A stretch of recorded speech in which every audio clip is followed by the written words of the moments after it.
Hi guys, வணக்கம் and welcome to வெற்றி Tamil IPS academy. So இன்னைக்கான வீடியோவில் நம்ம என்ன பார்க்க போறோம் சொல்றதுக்கு முன்னாடி, இப்போ நம்ம இன்ஸ்டியூட்ல பார்த்தோன்னா எஸ்ஐ மற்றும் பிசியாக ஆன்லைன் மற்றும் ஆஃப்லைன் கிளாஸ் அவைலபிளா இருக்குது. ஸோ அது மட்டும் இல்லாமல் எஸ்ஐ மற்றும் பிசியாக டெஸ்ட் பேச்சஸுமே அவைலபிளா இருக்குது. சரியா? ஏன் அப்படின்னு பார்த்தோன்னா, நம்ம நிறைய பேர் நிறைய சுச்சுவேஷன் கிராஸ் பண்ணி தான் வரும். ஸோ ஒவ்வொருத்தரும் பார்த்தோன்னா ஒவ்வொரு சுச்சுவேஷன், ஏதோ ஒரு பிரச்சனை இருக்கலாம், இல்லை இன்ஸ்டியூட் போய் படிக்க முடியாத சூழ்நிலை இருக்கலாம், இல்லை ஒருவேளை பார்த்தோன்னா வேலைக்கு போயிட்டு இருப்பீங்க. ஸோ அப்போ வந்து பார்த்தா ஸ்டடீஸ் வந்து கான்சன்ட்ரேட் பண்ண முடியாமல் இருக்கலாம். ஸோ உங்க எல்லாருக்கும் கன்வீனியன்ட்டா இருக்கிற மாதிரி ஸோ என்ன பண்ணி நம்ம ஆன்லைன் கிளாஸும் அவைலபிளாக இருக்குது, ஆஃப்லைன் கிளாஸ். இல்லைங்க சார், நான் ஆல்ரெடி படித்து முடிச்சுட்டேன், ஸோ ஓல்டு வருஷம் படிச்சுட்டு தான் இருந்தேன், மேக்ஸிமம் நான் கிராஸ் பண்ணிட்டேன், ஸோ ஆனால் கொஞ்சம் ரீகால் பண்ணுறது எனக்கு கொஞ்சம் இதுவாக தேவைப்படும் அப்படின்னு நினச்சினாக்கா ஸோ டெஸ்ட் பேச்சஸ் இருக்குது உங்களுக்கு, எதையுமே யூட்டிலைஸ் பண்ணிக்கலாம். ஏன்னா நம்ம எவ்வளோ விஷயம் படிக்கிறன்றது பிரச்சனை கிடையாது. ஸோ படித்த எல்லா விஷயம் பார்த்தீங்கன்னா ரீகால் பண்ண முடியுமா அப்படின்னு கொஸ்டின் கேட்டால் நிறைய பேருக்கு வந்து டவுட் தான்.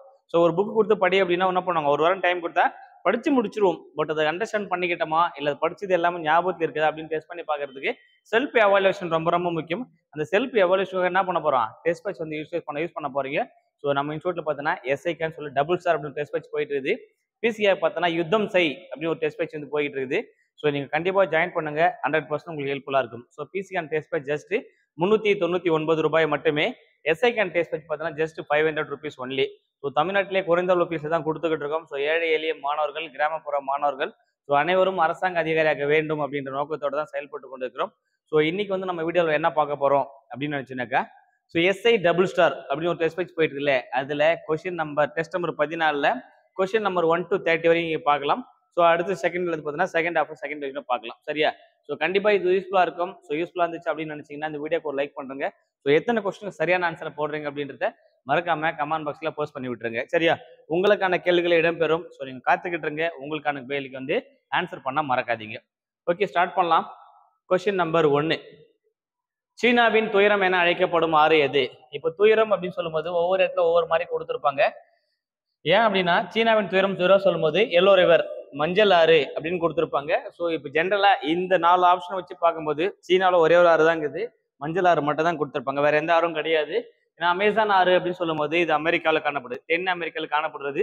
உலகின் மிக பெரிய ஆறு அல்லது அகலமான ஆறு, அகலம் அல்லது பெரிய அப்படின்னு போகும்போது இந்த ஆறு குறிப்பிட்டிருப்பாங்க, அமேசான் ஆறு. நைல் நதி அப்படின்னு சொல்லும் போது நீளமான நதி, உலகிலே மிக நீளமான நதி அப்படின்னு சொல்லும் போது நைல் நதி போயிருப்பாங்க. இது எகிப்தின் நன்கொடை, எகிப்தின் பிறப்பிடம். சவுத் ஆப்பிரிக்கால போயிருப்பாங்க நைல் நதி.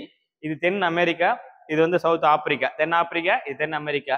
எப்சம் உப்பு அப்படின்னு கொடுக்கும்போது இப்போ பொதுவாக ஜிப்சம் அப்படின்னு நம்ம பார்த்துருப்போம். ஸோ எப்சம் சொல்றது பார்த்தீங்கன்னாக்கா மெக்னீசியம் சல்ஃபேட், எப்டா ஹைட்ரேட், இதுதான் பார்த்தீங்கன்னா எப்சம் அப்படின்னு போயிருப்பாங்க. இந்த எப்சம் பொதுவாக எதுக்கு யூஸ் பண்ணான்னு பார்த்தோன்னா, இப்போ தோல் புண்ணெலாம் வருது இல்லை, ஸ்கின் டிசீஸ், இந்த ஸ்கின் டிசீஸ்ல இருந்து பார்த்தீங்கன்னா அந்த காயங்கள் ஆற்றுவதற்கும், விவசாயத்துல இருந்து பார்த்தீங்கன்னா தாவரங்களை ஊக்குவிப்பதற்கும் என்ன பண்றாங்க, எப்சம் இப்போ வந்து ஃபாலோ பண்றாங்க. சரியா?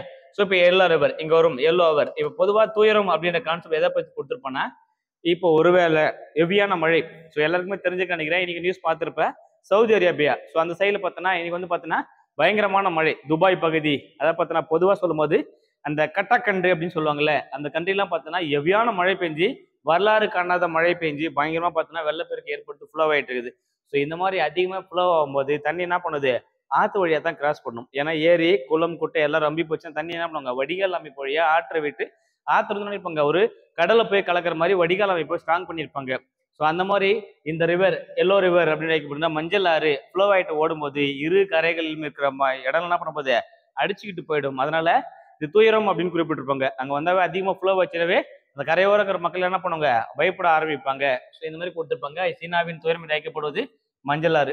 ஸோ உங்களுக்கான கேள்வி, இவ்வளவு தூரம் வந்தாச்சு, சீனா வரைக்கும் வந்தாச்சு, அப்படியே நம்ம ஊருக்கு கொஞ்சம் பார்த்துட்டு போயிடலாமே அப்படின்ற மாதிரி யோசிக்கும் போது இப்போ உங்களுக்கான சொல்லுமே, பீகாரின் துயரம் என்று அழைக்கப்படும் அது, பீகாரின் துயரம். ஸோ இது உனக்கான கேள்வி, ஆன்சரை மறக்காம கமெண்ட் பாக்ஸ்ல போஸ்ட் பண்ணிவிடு. சரியா? ஓகே, அடுத்த கொஸ்டின் போலாம். கொஸ்டின் நம்பர் 2, ஹரப்பா, மொஹஞ்சதாரோ, ராகி கர்கி, லோத்தல், இது எல்லாமே என்ன காலகட்டம்னு பார்த்தோன்னா ஐவிசின்னு போயிருப்பாங்க. இண்டஸ் வேலி சிவிலைசேஷன், சிந்து சமவெளி நாகரிக காலம் போயிருப்பாங்க. கிமு 3300 டு கிமு 1900 வரைக்கும் காலகட்டம் சொல்லும்போது சிந்து சமவெளி நாகரிகன்னு போயிருப்பாங்க. அந்த நாகரிகத்துல காலகட்டத்துல ஒவ்வொரு இடம் முக்கியமான பொருட்கள் இப்போ அட் பிரசன்ட்ல எந்தெந்த இடத்துல இருக்குது, அது பிரசன்ட்ல எந்தெந்த ஸ்டேட்ல இருக்குது அல்லது எந்த நாட்டுல இருக்குது அப்படின்றத நம்ம பார்க்கலாம். சரியா? இப்போ இந்த லோத்தல் அப்படின்னு சொல்லும்போது குஜராத் கப்பல் கட்டும் தளம். ஸோ ஒன்று வந்து கண்டுபிடிச்சவ ப்ராபபிளி மேக்சிமம் வந்து ஆன்சர் வந்து ப்ரொடிக்ஷன் போட்டுடலாம். இப்போ லோத்தல் அப்படின்னு சொல்லும்போது குஜராத் கப்பல் கட்டும் தளம் போயிருப்பாங்க. செப்பனிடம் தளம் மற்றும் கப்பல் கட்டும் தளமாக விளங்கியது குஜராத் லோத்தல். அப்போ 4க்கு நேரா 2, 4க்கு நேரா 2 அப்படின்னு முடியுங்கய்யா. இங்க 3 இது இல்ல, இங்க 4 இதுவும் இல்ல, இங்க 1 இதுவும் இல்ல. அப்ப இதுதான் answer. Option A 3140 is right answer. சரியா? எப்பொழுதுமே எஸ்ஐயா இருக்கட்டும், பிசிஆர் இருக்கட்டும், டிஎன்பிசிஆர் இருக்கட்டும், ஸோ மேக்ஸிமம் பொறுத்தவரைக்கும் ஏதாவது ஒரு கொஸ்டினை நீங்க சரியா மேட்ச் பண்ணாவே அதுல இருந்து அடுத்த லூ பாயிண்ட் எடுத்துட்டு போய் பிடிச்சிக்கலாம். அடுத்து ராகி கர்கி அப்படின்னு சொல்லும்போது ஸோ ஆப்ஷன் பேஸ் பண்ணி தான் போக போறோம். அட் பிரசன்ட்ல பார்த்தோன்னா ஹரியானா, அடுத்து மொகஞ்சதாரோ அப்படின்னு கொடுக்கும்போது சிந்து. இப்போ வந்து பார்த்தோன்னா பாகிஸ்தான்ல போயிடுச்சு. மொகஞ்சதாரோன்றது பாகிஸ்தானுக்கு வந்து போயிடுச்சு. ஹரப்பா அப்படின்றது பார்த்தோன்னாக்கா பஞ்சாப் பகுதியில் ஹரப்பான்னு சொல்லும்போது சப்த சிந்தன் அழைக்கப்படுகின்ற பஞ்சாப் பகுதியில இருந்து கொடுத்துருப்பாங்க. So option 3140 is right answer. அடுத்த கொஸ்டின் போகலாம். குறுநில மன்னர்கள் என்று அழைக்கப்பட்டவர்கள் யார், அவங்க எப்படி அழைக்கிறாங்க அப்படின்னு சொல்லும்போது இந்த பொதுவா குறுநில மன்னர்கள் என்ன சொல்லுவாங்கன்னாக்கா வேலிர்கள் அப்படின்னு போவாங்க. இப்ப சிற்றரசர்களை தவிர்த்து சில அரசர்கள் வந்து பார்த்தீங்கன்னா தமிழகத்தை எஸ்பெஷலி தென்னிந்தியாவை ஆட்சி பண்ணாங்க. சேரர்கள், சோழர்கள், பாண்டியர்கள் இவங்க 3 பேருமே மூவேந்தர்கள், முடிசூடிய மன்னர்கள், மூவேந்தர்கள் அழைப்பாங்க. அதில் மிக பழமையாகலாம் சேரர்கள், அவரை தொடர்ந்து சோழர்கள், சோழர்களை தொடர்ந்து பாண்டியர்கள் ஆட்சி பண்ணியிருப்பாங்க. முற்காலத்திலும் சரி கிமு முதல் கிபி வரை ஆட்சி பண்ணாங்க. சங்க காலம், பொதுவாக சங்காலம் குறிப்பிடுவாங்க, அந்த காலகட்டத்தில் ஆட்சி பண்ணியிருப்பாங்க. அதனை தொடர்ந்து பார்த்தோன்னா அவங்கள மட்டும் இல்லாம சில சிற்றரசுகளை தொடர்ந்து பார்த்தோன்னா இப்போ வட்டார ஆட்சின்னு சொல்லும்போது ஆயர்கள் அப்படின்னு குறிப்பிட்டிருப்பாங்க. அவங்கன்னா அந்த சிறு சிறு பகுதியில் ஆட்சி செய்தவங்க. வேலர்கள் அப்படின்னு சொல்லும்போது குறுநில மன்னர்கள். இதுல ஒரு சிலர் குறிப்பிட்டு சொல்லும் போது எல்லாருக்குமே தெரியும் கடையேழு வள்ளல் என்று அழைக்கப்படுவங்க எல்லாரும் பார்த்தோன்னா இந்த வேலர்கள் அப்படின்னு கொடுத்திருப்பாங்க. இப்பதான் கொடுப்பாங்க முல்லைக்கு தேர் கொடுத்தான் பாரி, முல்லைக்கு தேர் கொடுத்தான் பாரி. அதுக்கப்புறம் இருப்பாங்க இப்ப பேகன் அப்படின்னு சொல்லும்போது மயிலைக்கு போர்வை கொடுத்தான் பேகன், மயிலுக்கு போர்வை கொடுத்தான் பேகன். இப்ப இதெல்லாம் ஒவ்வொருத்தரும் வள்ளி, நல்லி, காரி, ஓரி, ஆரி, ஆரி, பேய், பேகன் எல்லாமே கொடுத்துருப்பாங்கல்ல. இதுல முக்கியமான அப்படின்னு சொல்லும் போது இப்போ உங்களுக்கான கேள்வி, இது உங்களுக்கான கேள்வி நீங்க எடுத்துங்க. அவ்வைக்கு அரிய வகை நெல்லிக்கனியை கொடுத்தவன் யார்? அவ்வைக்கு அரிய வகை நெல்லிக்கனியை கொடுத்தவன் யார் அப்படின்றத கேள்விக்கு மறக்காம கமெண்ட் பாக்ஸ்ல ஆன்சரை போஸ்ட் பண்ணி விட்டு சரிங்களா? ஓகே, அடுத்து போலாம். Question number 4. மும்மணிகள் அதாவது திரிரத்னா என்பது யாருடைய கோட்பாடு அப்படின்னு கேட்கிறாங்க. 2 கான்செப்டையும் இங்க கன்ஃபியூஸ் ஆக நான் ஃபர்ஸ்ட் ஒன்று சொல்லிடுறேன். இங்க திரிரத்னா இந்த ரத்தினங்கள் அப்படின்னு சொல்லும் போது யாரை குறிப்பிடுனா புத்தர், புத்தருடைய கொள்கைகள் தான் நினைப்பாங்க திரி ரத்தினங்கள் அப்படின்னு கொடுத்திருப்பாங்க. இங்க மகாவீர் ஒருத்தர் இருக்காருல்ல, இவரும் 3 பத்தி தான் பேசியிருப்பாரு. இவர் வந்து பாத்தீங்கன்னாக்கா திரி பீடகங்கள், திரி பீடகம், திரி பீடகங்கள் அப்படின்றது பாத்தீங்கன்னா மகாவீரோட கோட்பாடு. திரி ரத்னா அப்படின்னு பாத்தீங்கன்னா புத்தருடைய கோட்பாடு. ஸோ ரெண்டுமே லேட்டா கன்ஃபியூஸ் ஆயிடும். ரெண்டுமே திரின்னு தான் வருது. இது ரத்னா, இது பீடகங்கள். திரி பீடகங்கள் அப்படின்ற மகாவீர கோட்பாடு, திரி ரத்னான்றது புத்தருடைய கோட்பாடு. இது பௌத்த மதம், இது சமண சமயம். சரியா? இது சமணத்துல போயிடும், இது புத்த மதத்துக்குள்ள போயிடும். சரியா?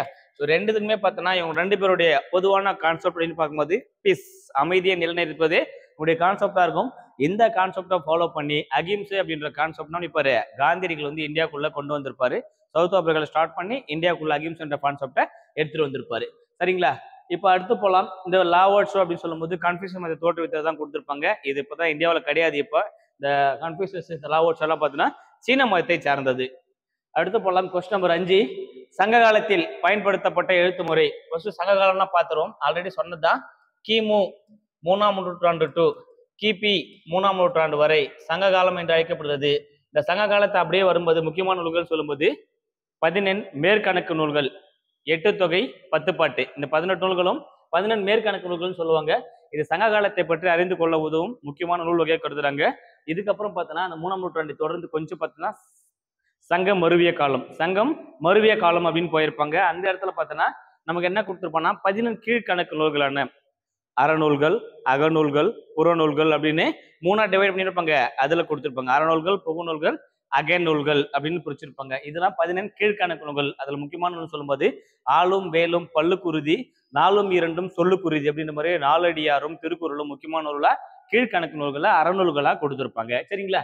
ஸோ இது இல்லாம சங்ககாலம் அதுல வந்து பார்த்தோன்னா அவங்க பயன்படுத்த எழுத்து முறை என்னவா இருந்துச்சு அப்படின்னா இன்னைக்கு காலகட்டத்தில் பயன்படுத்த எழுத்து முறை அவங்க பயன்படுத்தல. அவங்க பயன்படுத்த எழுத்து முறை எல்லாமே பார்த்தீங்கன்னா தமிழ் பிராமி எழுத்துக்கள், தமிழ் பிராமி எழுத்துக்களை ஃபாலோ பண்றாங்க. ஏன்னா இது கிமுலேருந்தே பார்க்குறோம், அதனால தமிழ் பிராமி எழுத்துக்கள் ஃபாலோ பண்ணுவாங்க. இன்னைக்கு கீழடி, ஆதிச்சநல்லூர், அதுதான் பார்த்தீங்கன்னா பையம்பள்ளி, கொடுமணல் இங்கெல்லாம் என்ன பண்றாங்க அகழ்வாராய்ச்சி பண்றாங்க. இந்த அகழ்வாராய்ச்சி பண்ண இடத்துல எல்லாமே பானைகள் கிடைக்கிறது, கருமண் செம்மண் பானைகள், தமிழ் பிராமி எழுத்துக்கள் பொறிக்கப்பட்ட மட்பாண்டங்கள் அப்படின்னு சொல்லிட்டு கிடையாது இல்லை. இது எல்லாமே என்ன எழுத்து முறைன்னா தமிழ் பிராமி எழுத்து முறை ஃபாலோ பண்றாங்க. சரிங்களா? ஓகே, அடுத்த கொஸ்டின் போலாம். Question number 6. சிந்துவெளி மக்கள் லாஸ்ட் வெக்ஸ் முறை, அதாவது சிந்து மக்கள் லாஸ்ட் வெக்ஸ் முறையை அறிந்தார்கள் என்பதை தெரிவிக்கும் என்கிற முறை. லாஸ்ட் வெக்ஸ் ஒன்றும் கிடையாது, இந்த சிலை செய்யறாங்கல்ல அந்த கான்செப்ட் தான். டான்ஸை பத்தி குறிப்பிட்டிருப்பாங்க. அது வந்து பார்த்தோன்னா நடனம் ஆடும் பெண் சிலை, நடனம் ஆடும் பெண் சிலை ஒண்ணுன்னா கிடைச்சிருக்கோம் இந்திய சிந்து சமூக நாகரிகத்துல வந்து பார்த்தோன்னா கிடைத்திருக்கும் அப்படின்னு கொடுத்திருப்பாங்க. சரியா? இது வந்து பார்த்தோன்னா உலோகத்தாலான காலம், வெண்கல காலம், வெண்கலத்தால சென்சர், வெண்கலத்தாலான பெண் சிலைன்னு கொடுத்திருப்பாங்க. அப்ப வெண்கல காலம் அப்படின்னு சொல்லும்போது, இந்த காலம் சொல்லும்போது உலக காலத்தை குறிப்பிடுகிறது. இதுல கொஸ்டின் நிறைய கொஸ்டின் நம்ம டிஸ்கிரேட் பண்ணிக்கலாம். சிந்து சமவெளி எந்த காலத்தை சார்ந்ததுன்னா உலக காலத்தை சார்ந்தது. அவர்கள் அறிந்திருந்த உலகம் சொல்லும்போது வெண்கலம் அப்படின்னு போயிருப்பாங்க. அவங்க வந்து பார்த்தோன்னா சில சான்றுகள் தொழில் பொருள் கிடைக்குது. அதுல வந்து பார்த்தீங்கன்னா ஒரு பெண் நடனம் ஆடும் சிலை, ஒரு பெண் வந்து பார்த்தோன்னா டான்ஸ் ஆடுற மாதிரி ஒரு கையை, அதாவது ரைட் கை என்ன பண்ணிருப்பாங்க இடுப்புல வச்சுக்கிட்டு இருக்க மாதிரி ஒரு சீன் வந்து ஒரு வெங்கல சிலை ஒன்று வடிச்சிருப்பாங்க. அவங்க வந்து நடனம் ஆடும் பெண்ணா இருந்திருப்பாங்க. அதான் நடனம் மாது அப்படின்னு போயிருப்பாங்க. சரிங்களா? அடுத்த கொஸ்டின் போலாம். Question number 7. வேளாண்மை மற்றும் விலங்குகளை பழக்கப்படுத்த தொடங்கிய காலம். வேளாண்மை மற்றும் விலங்குகளை பழக்கப்படுத்த தொடங்கிய காலம் சொல்லும்போது புதிய கற்கால பீரியட்ல தான் இருப்பாங்க ஸ்டார்ட் பண்ணியிருப்பாங்க. ஏன்னா பழைய கற்காலமா இருக்கட்டும், இடைக்கற்காலமா இருக்கட்டும், என்ன பண்ணலாம் அவங்க இது வந்து மாடுலாம் வச்சு எதுவும் விவசாயம் எல்லாம் பண்ணல. புதிய கற்காலம் தான் வந்து பார்த்தீங்கன்னா இரும்பின் பயனை அறிந்திருந்தனர். அது யாருக்கு காலகட்டம் சொல்லும்போது தட்டு எஸ்பெஷலி இந்த இடைக்கற்காலத்துல காலகட்டத்தில் வந்து இடைக்காலத்தை வந்து கண்டுபிடிச்சிருப்பாங்க. ஆடு மாடுலாம் வழங்கப்படுத்திருப்பாங்க, இரும்பின் பயனை அறிந்திருப்பாங்க. அது புதிய கற்கள் வேளாண்மை மற்றும் விலங்குகளை பழக்கப்படுத்தி விவசாயம் பண்ண ஆரம்பிச்சாங்க. புதிய கற்கள் என்பது சரியான விடை. அடுத்த கொஸ்டின் போலாம். Question number 8. இந்தியாவில் செதுக்கப்பட்ட மிக உயரமான சமண சிலை, மிக உயரமான சமணர் சிலை அப்படின்னு கேட்டிருப்பாங்க. சரியா? மிக உயரமான அடி பார்த்தோன்னா 57 அடி உயரம், 57 அடி உயரமான ஒரு சிலை காணப்படுறது. ஸோ எங்க காணப்படுது அப்படின்னு யோசிக்கும் போது இப்ப இந்த எல்லாமே பாகுபலி, தில்வாரா கோவில், கோல்கொண்டா கோட்டை, மாமல்லபுரம் கோவில். இந்த மாமல்லபுரம் கோவில் சொல்லும் போது யாருடைய காலகட்டம்னா பல்லவருடைய காலகட்டத்துல கட்டப்பட்ட மிக சிறப்பு வாய்ந்த அம்சம்னா மாமல்லபுரம் ஒற்றை சிறப்பு கோயில் போயிருப்பாங்க. கோல்கொண்டா சுல்தான் இவர் தான் இருப்பாங்க. ஆங்கிலேயர்களுக்கு ஃபயர்மேன் விருது வந்து கொடுத்துருக்கும், கோல்டன் ஃபயர்மேன் விருது வந்து கொடுத்துட்டு 1639 அங்க என்ன பண்ணிருப்பாங்க. ஸோ சென்னையில வந்து பார்த்தோன்னா அந்த கோட்டை கட்டுறதுக்கு கோல்கொண்டா சுல்தான் தான் பர்மிஷன் கொடுத்திருப்பாரு. இன்னொரு கோல்கொண்டா கோட்டை சொல்லும் போது முணுமுணுக்கும் அரங்கம் என்று அழைக்கப்படுவது கோல்கொண்டா கோட்டை வந்து கொடுத்திருப்பாங்க. ஸோ இங்க வந்து தில்வாரா கோவில் வந்து பார்த்தோன்னா கட்டியிருப்பாங்க. இப்ப முக்கியமான கான்செப்ட்னா பாகுபலி அப்படின்னு கொடுத்திருப்பாங்க. இதுதான் இந்தியாவில் செதுக்கப்பட்ட மிக உயரமான சமண சிலைன்னு சொல்லும்போது பாகுபலி சமண சிலை. இது எங்க காணப்படுது அப்படின்னு சொல்லும்போது கர்நாடகாவில் பார்த்தோன்னா சிரவண பெலகுலை ஏரியா பேர் வந்து சிரவண பெலகுலை இல்ல சரவண பெலகுலை அப்படின்னு சொல்லுவாங்க. சிரவண பெலகுலா இந்த இடத்துல பண்ணிருப்பாங்க உயரமான சமண சிலை வந்து கட்டியிருப்பாங்க. இதுக்கு பேர் வந்து கோமதீஸ்வரர் சிலை என்றும் அழைக்கப்படும். பாகுபலி சிலை அல்லது கோமதீஸ்வரர் சிலை என்று அழைக்கப்படுகிறது. அடுத்த கொஸ்டின் போலாம். Question number 9. சமண மதத்தின் முதல் தீர்த்தங்காரர் யார் அப்படின்னு கேட்பாங்க. சமண மதம் பொதுவா பார்த்தோன்னா 24 தீர்த்தங்களை கொண்டுள்ளது. சமண மதத்துல மொத்தமா 24 தீர்த்தங்காரர் இருப்பாங்க. அதுல முதல் தீர்த்தங்காரன் சொல்லும்போது ஆதிநாதர் அல்லது ரிஷபதேவர் அப்படின்னு போயிருப்பாங்க. சரியா? சோ இவர் தான் பார்த்தோன்னா முதலாவது தீர்த்தங்கரா போயிருப்பாங்க. மகாவீரர் சொல்லும் போது 24வது தீர்த்தங்கரர் தான் மகாவீரர். 24வது தீர்த்தங்கரர் தான் பார்த்தோன்னா மகாவீரர் குறிப்பிட்டிருப்பாங்க. இப்போ பார்சவநாதர் அப்படின்னு சொல்லும் போது அவர் 23வது, நேமிநாதர் சொல்லும் போது 22வது. இவரு பார்சவநாதர் வந்து 23வது தீர்த்தங்கரர். 22வது தீர்த்தங்கரர் பார்த்தோன்னா நேமிநாதர். ஸோ நேமிநாதருடைய சிலை அப்படின்னு சொல்லும் போது திருவண்ணாமலை மாவட்டம் போலூருக்கு அருகே திருமலை அப்படின்ற ஊர்ல வந்து கொடுத்திருப்பாங்க. இதுவே தமிழ்நாட்டில் காணப்படும் மிக உயரமான சமண சிலையாக காணப்படுதுன்னா திருவண்ணாமலை டிஸ்ட்ரிக்ட் போலூர் வட்டத்துக்கு உட்பட்டு ஸோ திருமலை அப்படின்ற ஊர்ல இருந்து கொடுத்திருப்பாங்க. சரிங்களா? அடுத்த கொஸ்டின் போலாம். Question number 10. சோழ பேரரசின் விரிவாக்கம் யார் காலகட்டத்தில் நடைபெற தொடங்கியது அப்படின்னு போயிருப்பாங்க. சோழ பேரரசு விரிவாக்கம் இது ஒரு முக்கியமான கான்செப்ட். ஏன் அப்படின்னு பார்த்தோன்னா இவங்க வந்து ஃபர்ஸ்ட் என்ன பண்ணிப்பாங்க, சங்க காலத்துல மிக சிறப்புற்று வாழ்ந்திருப்பாங்க. சங்க காலம் சங்கம் முறிவு காலம் வரும்போது என்ன ஆயிருக்கும், களப்பிரர்கள் உள்ள வந்திருப்பாங்க. களப்பிரர்கள் உள்ள வரும்போது என்ன இருக்குன்னு பார்த்தோன்னா ஸோ அந்த ஆட்சி காலம் எல்லாம் இந்த மூவேந்தர் சிற்றரசு எல்லாமே ஒழிஞ்சிருப்பாங்க.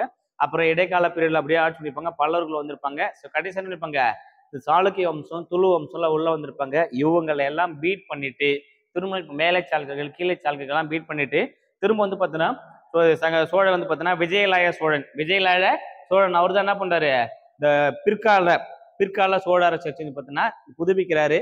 அதுல ஸ்டார்டிங்ல பார்த்தோன்னா முதலாம் பராந்தக சோழன் அவர் ஒருத்தர் இருந்திருப்பாரு. அவர் என்ன எங்கன்னு பார்த்தோன்னா உத்திரமேரூர் கல்வெட்டு, கிராம நிர்வாகத்தை பற்றி கல்வெட்டு 2024 ஜனவரி 26ஆம் தேதி குடியரசு விழால முப்பெரும் விழா வச்சாங்க. அந்த முப்பெரும் விழாவில் வந்து பார்த்தோன்னா தமிழ்நாட்டை சார்ந்த கலாச்சார நிகழ்ச்சி ஏற்படுத்தப்பட்டிருந்தது. அதுல வந்து பார்த்தோன்னா இந்த சோழர்களுடைய அந்த பானை இருக்குல்ல, குடவோலை முறை பானை, அதை வந்து பார்த்தீங்கன்னா போர்ட்ரே பண்ணி பிரிஸ்கிரைப் பண்ணியிருந்தாங்க. தமிழ்நாடு வந்து பார்த்தீங்கன்னா பெருமைப்படுத்திருந்தாங்க. ஏன்னா இந்தியாவிலே தமிழ்நாட்டுல முதல்ல குடவோலை முறையை ஃபாலோ பண்ணாங்க. தட் எஸ்பெஷலி சோழர்கள் அப்படின்ற கான்செப்டை கொடுத்துருப்பாங்க.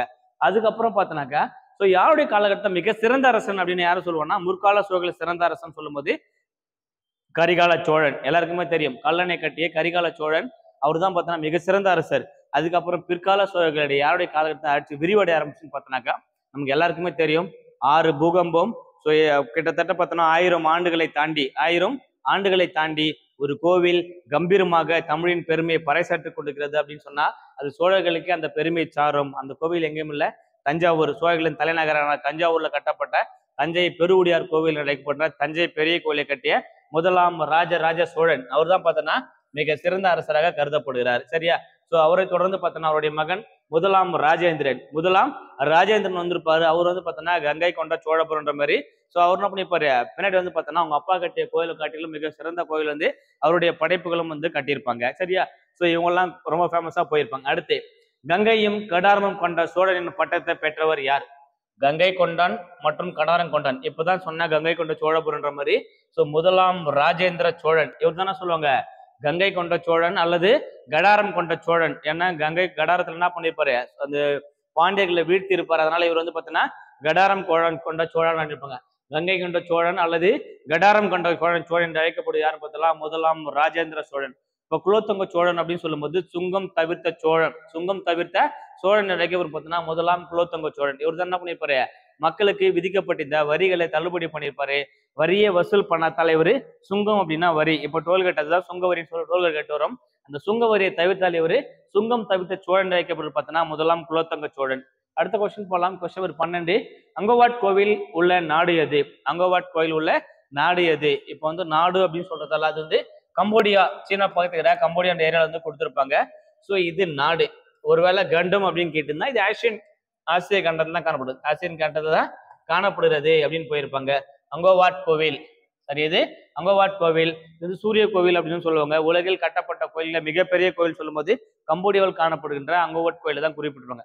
உலகில் கட்டப்பட்ட பழமையான கோவில்ல மிகப்பெரிய கோவில் அப்படின்னு சொல்லும்போது இந்த அங்கோவாட் கோவில் தான் கம்போடியாவில் காணப்படுகிறது. அடுத்த கொஸ்டின் போலாம். Question number 13. ஆதி சங்கரர் பிறந்த ஊர் எது? ஆதி சங்கரன்றது பார்த்தோம்னா காலடி அப்படின்ற ஊர்ல வந்து பிறந்திருப்பாரு. சரிங்களா? ஓகே. இப்ப வந்து இந்த ஸ்ரீவில்லிபுத்தூர் அப்படின்னு சொல்லும்போது நம்ம எல்லாருக்குமே தெரியும், தமிழ்நாடு அப்படின்னு சொல்லும்போது தமிழ்நாட்டுக்கு ஒரு லோகோ கொடுத்துருப்பான், ஒரு சிம்பிள் கொடுத்துருப்பான். நம்ம கவர்மெண்ட் ஆஃபீஸர்னா அச்சாம்பூர் அப்பாயின்மெண்ட் ஆர்டர் என்ன பண்ணுவான், ஒரு சீல் வச்சு ஒரு இது கொடுப்பாங்க. அந்த சீல் ஒரு கோபுரம் வரும்ல, அது எந்த ஒரு கோபுரம்? அதுதான் இது ஸ்ரீவில்லிபுத்தூர் கோபுரத்தை வந்து கொடுத்துருப்பாங்க. ஸ்ரீவில்லிபுத்தூர் கோபுரத்தை வந்து குறிப்பிடுவாங்க. அதுதான் பார்த்தா தமிழோட இலச்சினையில காணப்படுகின்ற கோபுரம் சொல்லும்போது ஸ்ரீவில்லிபுத்தூர் கோபுரத்தை வந்து எடுத்துருப்பாங்க. சரிங்களா? ஓகே. ஸோ அடுத்து போகலாம். Question number 14. பூமி சுமார் எத்தனை ஆண்டுகளுக்கு முன் உருவானது? இது எல்லாமே அப்ராக்சிமேட்டான டீடைல்ஸ் தான், எதுவுமே எக்ஸாக்டான டீடைல் கிடையாது.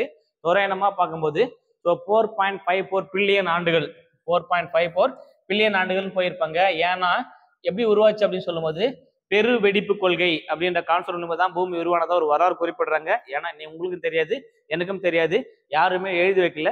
ஒரு அப்ராக்சிமேட்டா இப்படி இருக்கலாம் அப்படின்ற ஒரு யூகத்தின் அடிப்படையில் என்ன பண்றாங்க, கணிக்கிறாங்க. இப்போ இந்த சூரியன் அப்படின்னு சொல்லும்போது ஒன் ஆஃப் த நட்சத்திரம் எல்லாருக்குமே தெரியும். சூரியன்ல இருந்து பிரிந்து வந்த ஒரு பகுதியை என்ன சொல்றாங்க, பூமி அப்படின்றாங்க. ஒரு நெருப்பு பிழம்பு அது வந்து பார்த்தோன்னா வெடிஞ்சு அங்கிருந்து பிரிஞ்சு கீழே வருது. அது வரும்போது பார்த்தோன்னா நெருப்பாக ஒரு கிட்டத்தட்ட பார்த்தோன்னா ஒரு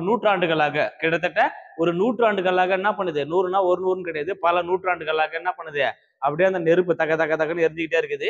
அதுக்கப்புறம் என்ன ஆகுதுன்னு பார்த்தோன்னா மிகப்பெரிய மழை ஏற்படுகிறது. மேடான பகுதிகள் எல்லாம் குளிர்விக்கப்படுகிறது. பள்ளமான பகுதியெல்லாம் நீர் நிரப்பப்படுகிறது. அந்த பள்ளமான பகுதியில் எல்லாம் கடல்களாகவும் இந்த மேடான பகுதியில் எல்லாமும் நிலப்பரப்பாகவும் காட்சியளிக்கிறது. 71% நீர்ப்பரப்பும் 29% நிலப்பரப்போடு பூமி காட்சியளிக்கிறது. 7 கண்டங்களாகவும் 5 பெருங்கடலாகவும் சில பல கடல்களாகவும் பிரிந்து காணப்படுகிறது. தோற்றம் சொல்லும்போது பெரு வெடிப்பு கொள்கை இது 4.54 பில்லியன் ஆண்டுகளுக்கு முன்னால உருவாச்சு அப்படின்னு கொடுத்துருப்பாங்க. சரியா? இப்போ மில்லியன் அப்படின்னாக்கா 10 லட்சம் அர்த்தம். மில்லியனாக்கா 10 lakhs இதான் மில்லியன் போயிருப்பாங்க. அப்ப பில்லியன் சொல்லும்போது 100 crore. ஸோ இது பார்த்தோன்னா ஒரு கோடி அதுதான் பார்த்தோன்னா பில்லியன் அப்படின்னு போயிருப்பாங்க. 1 கோடி ஆண்டு சொல்லும்போது கிட்டத்தட்ட ஆண்டு கோடிகளை போயிருப்பாங்க. அடுத்து வரலாற்றின் தந்தை என்று அழைக்கப்படுபவர் யாரும் சொல்லும்போது ஹெரோடட்டஸ். இவர் தான் வரலாற்றின் தந்தை என அழைக்கப்படுகிறார். ஹெரோடட்டஸ் இஸ் ரைட் ஆன்சர். அடுத்த கொஸ்டின் போகலாம். ஸோ ஸோ இப்போ சார்ல்ஸ் டார்வின் அப்படின்னு சொல்லும்போது இப்போ பரிணாம வளர்ச்சி கோட்பாடு அப்படின்னு சொல்லும்போது சார்ல்ஸ் டார்வின் தான் கண்டுபிடிச்சிருப்பாரு. இந்த புதை படிவம் பொருட்கள் தொல்லுயிரின் தந்தை அழைக்கப்படுவது யாருன்னு பார்த்தோன்னா சார்ல்ஸ் டார்வின் தான் கொடுத்திருப்பாங்க. சரியா? அடுத்து இது ஜே தாம்சன், சிஜிஎல்ல ஜே தாம்சன் கொடுக்கும்போது இவரும் நினைப்பாங்க எலக்ட்ரானை கண்டுபிடிச்சிருப்பாரு. எதிர்மின் துகள் கொண்ட எலக்ட்ரானை கண்டுபிடிச்சிருப்பாரு. ஐசோடோப்புகளை உருவாக்கி வரும் கண்டுபிடிச்சதுன்னு பார்த்தோன்னா ஜே தாம்சன் அவர்கள் தான். ஸோ ராபர்ட் ப்ரூஸ்புட் இவர் தான் என்ன பண்ணியிருப்பாருன்னா இங்க தொல்லியல் புரட்சிலாம் இருப்பாங்கல்ல, தொல்பொருள் ஆராய்ச்சி பண்ணியிருப்பாங்கல்ல, அந்த தொல்பொருள் ஆராய்ச்சியில் 1863 பல்லாவரம் இருக்குல்ல, அந்த பல்லாவரம் பகுதியில் வந்து பார்த்தோன்னா ஆராய்ச்சி பண்ணியிருப்பாங்க. அப்படி ஆராய்ச்சி பண்ணும்போது பல்லாவரத்தில் அது நிறைய வந்து பார்த்தோன்னா தொல்லியல் வரலாற்று சான்றுகள் கல்வெட்டுகள் இது மாதிரிலாம் கிடைச்சிருக்கும். ஸோ இது காரணம் சொல்லும்போது ராபர்ட் ப்ரூஸ்புட் அவர் தான் இருப்பாங்க. ப்ரூஸ்புட்ன்றதா ஃபர்ஸ்ட் வந்து பார்த்தோன்னா அங்கே ஆராய்ச்சி பண்ணியிருப்பாரு.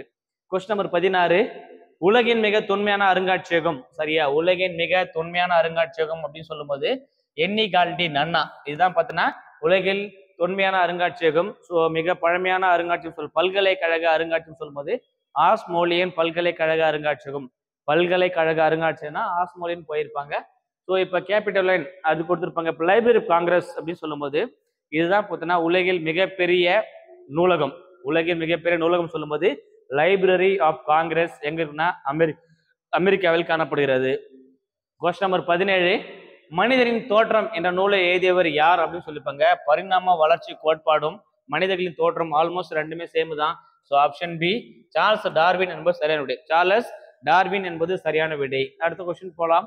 கொஸ்டின் நம்பர் 18 ஹோமினின் எவ்வாறு அழைக்கப்பட்டனர்? ஹோமினின்கள் அப்படின்னு சொல்லும்போது மனிதர்களின் மூதாதையர்கள் சொல்லுவாங்க, கற்கால மனிதர்கள் அப்படின்னு சொல்லுவாங்க. ஸோ அப்போ ஏவும் ரைட்டு பியும் ரைட்டு, அதனால சொல்லியிருப்பாங்க எல்லாமே ரைட்டு அப்படின்னு போயிருப்பாங்க. சரியா? ஏவும் ரைட்டு பியும் ரைட்டு தான். கொஸ்டின் நம்பர் 19 கற்கால கருவிகளை பல்லாவரத்தில் கண்டுபிடிக்கப்பட்ட ஆண்டு அப்படின்னு சொல்லும்போது so option B is right answer. இது நினைப்பாங்க பழங்கற்கால கருவி ராபர்ட் ப்ரூஸ்புட் நினைப்பாங்க. சென்னை அடுத்த பல்லாவரத்துல வந்து கண்டுபிடிச்சிருப்பாரு. ஸோ ஆப்ஷன் ஏ 863 863 கன்வியூஸ் பண்ணியிருப்பாங்க. 1863 ஏன்னா ராபர்ட் ப்ரூஸ்புட் அவர் தான் இருப்பாங்க கண்டுபிடிச்சிருப்பாரு. ப்ரூஸ்புட் இவர் வந்து பார்த்தீங்கன்னா பிரிட்டிஷ் காலகட்டம். ஏன்னா 1963 சொல்லும்போது இந்தியா சுதந்திரம் வாங்கிடுச்சு. இந்தியா சுதந்திரத்துக்கு முன்னாடி இல்லை, சுதந்திரம் முன்னாடியே கண்டுபிடிச்சிருப்பாங்க. 1863 ராபர்ட் ப்ரூஸ்புட் தான் கண்டுபிடிச்சிருப்பாரு. அடுத்த கொஸ்டின் போலாம். 20 உலோக வேலை செய்பவர்களை எவ்வாறு அழைத்தனர்? உலோக வேலை செய்பவர்கள் பார்த்தீங்கன்னா கம்மியர்கள். உலோக வேலை செய்பவர்கள் வந்து பார்த்தீங்கன்னா கம்மியர்கள் என்று அழைத்தனர். அடுத்த கொஸ்டின் 21 இறந்தவர்களின் உடலை பாதுகாக்க பயன்படும் உப்பு எது அப்படின்னு சொல்லும்போது நாட்ரான் உப்பு அப்படின்னு போயிருப்பாங்க. இப்ப சாதாரண உப்பு அப்படின்னு சொல்லும்போது NaCl சோடியம் குளோரைடு சாதாரண உப்பு, ஹைட்ராக்சைடுனா OH ஹைட்ராக்சைடு கொடுத்துருப்பாங்க. எப்சம் உப்பு அப்படின்னு சொல்லும்போது ஆல்ரெடி நம்ம பார்த்துருப்போம். ஸோ ஜிப்சம்னா வேற, எப்சம்னா மெக்னீசியம் சல்பேட் எப்டாஹைட்ரேட் அப்படின்னு போயிருப்பாங்க. இது ஓகே. நாட்ரான் உப்பு அப்படின்னு சொல்லும்போது இதுல என்ன ஆட் பண்ணிருப்போம்னா சோடியம் பை கார்பனேட் தான் பார்த்தா நாட்ரான் உப்பு. இது மட்டும் கிடையாது, சோடியம் பை கார்பனேட்டை மூலப்பொருளா வச்சு வால்மிளகு இந்த மாதிரி பொருட்கள் எல்லாமே ஒன்றா சேர்த்து அந்த பொருட்கள் அந்த என்ன பண்ணுவாங்க அந்த மம்மிகளை பாதுகாக்கிறதுக்கு பயன்படுத்துவாங்க. அந்த உப்பு பேரு நாட்ரான் உப்பு என்று அழைக்கப்படுகிறது. சோடியம் ஹைட்ரஜனா கார்பனேட் அப்படின்னு போயிருப்பாங்க, அல்லது சோடியம் பை கார்பனேட் வச்சு யூஸ் பண்ணுவாங்க. கொஸ்டின் 22 சல்தல் பொருள் செய்தே மார்த்தல். இது வந்து பார்த்தோம்னா சல்தால். சரியா? சல்தால் பொருள் செய்தே மார்த்தல் பசுமன் கலந்துயிர் பெய்திரிற்ற இதில் பயின்று வரும் அணி எது அப்படின்னு கேட்குறாங்க. ஸோ இங்க பாருங்க, இது சல்தல் இது மார்த்தல் அப்படின்ற மாதிரி போயிருப்பாங்க. கலந்துயிர் பெய்திரிற்ற அற்ற இந்த அற்ற நம்ம சொல்லுவாங்க போல போன்ற நிகர அன்ன அற்ற தற்று. ஸோ இதெல்லாம் வந்துச்சுன்னா இதெல்லாம் என்ன பண்ணுவோம்னா ஊமை அணி அந்த மாதிரி எடுத்துக்கணும். இதெல்லாமே ஊமை அணி அப்படின்னு எடுத்துட்டு போயிருப்பாங்க. சரி, இந்த கொஸ்டினுக்கான சரியான விடை ஆப்ஷன் பி ஊமை அணி என்பது சரியான விடை. ஏன்னா இந்த இடத்துல அற்ற அப்படின்ற வார்த்தை வந்தது. அற்றனா அது போல அப்படின்ற மாதிரி மீன் பண்ணுது. ஸோ இதெல்லாம் கீவேர்டு. போல போன்ற நிகர அன்ன அற்று தற்று இதெல்லாம் வெளிப்படையா வந்துச்சு அப்படின்னா அது ஊமை அணி. மறைஞ்சு வந்துச்சு அப்படின்னா அது எடுத்துக்காட்டு ஊமை. மறைஞ்சு வந்தா எடுத்துக்காட்டு ஊமை அணி அப்படின்னு போயிருப்பாங்க. சரியா? ஓகே. அடுத்து இப்ப 23 தவறான இணையை கண்டடி. இப்போ வந்து எக்ஸ்கேவிஷன் அப்படின்னாக்கா அகழாய்வு பண்றாங்க. பூமியை தோன்றதுக்கு பார்த்தீங்கன்னா எக்ஸ்கேவிஷன் அப்படின்னு போயிருப்பாங்க, அகழாராய்ச்சி. அடுத்து வந்து எபிகிராபி அப்படின்னா கல்வெட்டியல். எபிகிராபினா கல்வெட்டியல் இஸ் ரைட் ஆன்சர். ஈரோஸ்டோன் அப்படின்னா யாருன்னா முக்கியமான தலைவர்கள் இல்ல ஊர்ல வந்து பார்த்தோன்னா வீரமராஜா அவங்களுக்கு வந்து நடுக்கல் நடுவாங்க. இப்போ அதுதான் என்ன ஆயிடுச்சுன்னு பார்த்தோன்னா எல்லாருமே யாராவது தலைமுறைலாம் பண்ணாங்க, ஒரு கல் விட்டு பால் விடுறாங்க, ஒரு கல் நட்டு பால் விடுவாங்க. இது அந்த தொண்டை அதை பார்த்தீங்கன்னா கிமுலே ஃபாலோ பண்ணுது, கிமுல இருந்து இன்றைய கால வரையும் ஃபாலோ பண்றாங்க. இது எல்லாமே ரைட்டு. இப்போ எம்போஸ்ட் அப்படின்றது பொறிப்பு சிற்பம் கிடையாது. ஸோ இதுதான் பார்த்தோன்னா தவறானது. Option C is wrong one. அடுத்த கொஸ்டின் போலாம். 24 சொல் சுவையும் பொருள் சுவையும் இயற்கை வர்ணனைகளும் நிறைந்த நூல் எது? சொல்லும் இருக்கணும், பொருளோட சுவையும் இருக்கணும், இயற்கை காட்சிகளும் இடம்பெற்றணும். ஸோ அந்த மாதிரி இருக்கிற நூல் எது அப்படின்னு கேட்குறாங்க. ஸோ இந்த கொஸ்டினுக்கான சரியான விடை ஸோ ஆப்ஷன் பி மணிமேகலை என்பது சரியான விடை. சரியா?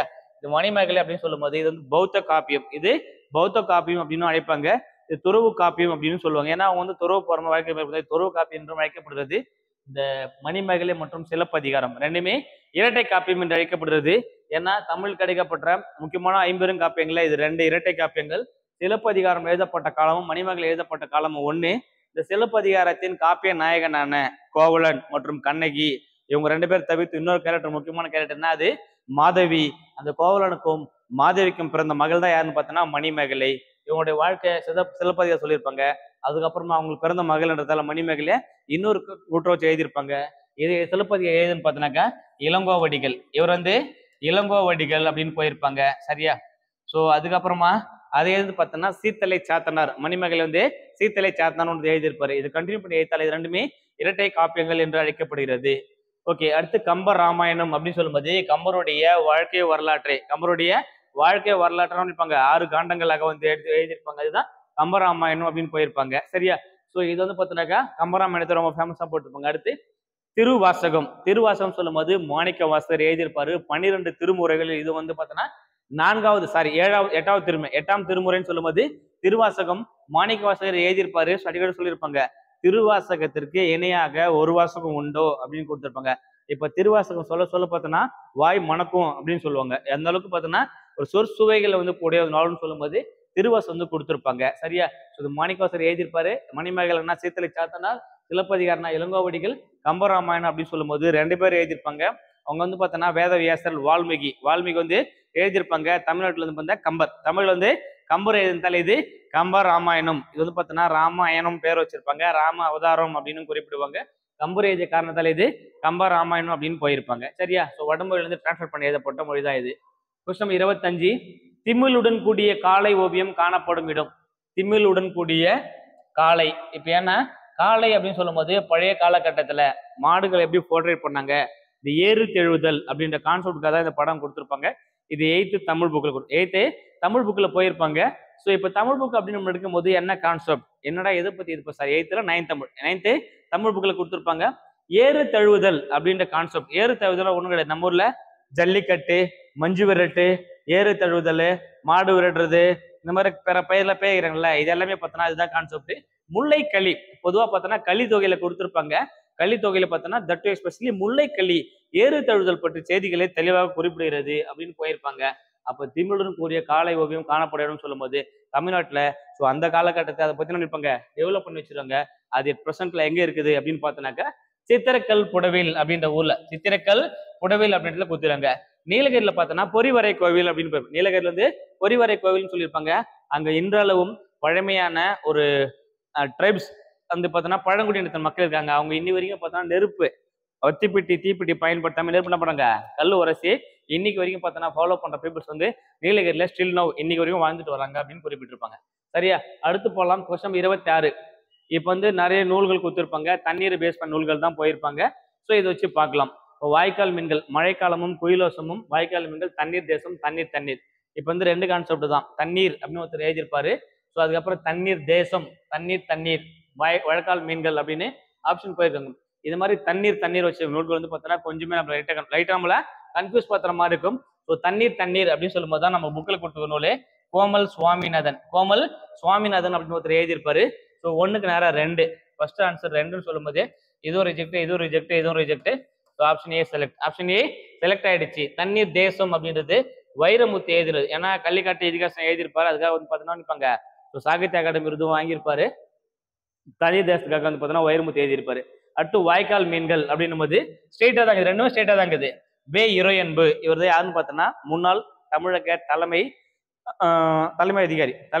அதிகாரியா இருந்திருப்பாரு. அவரு தான் so IAS officer Iraianbu IAS officer அவர் தான் பார்த்தீங்கன்னா தலைமை தளபதியாக இருந்திருப்பாரு. சரி, தலைமைச் செயலகத்தில் பார்த்தீங்கன்னா சீப் தலைவராக ஒர்க் பண்ணியிருப்பாரு.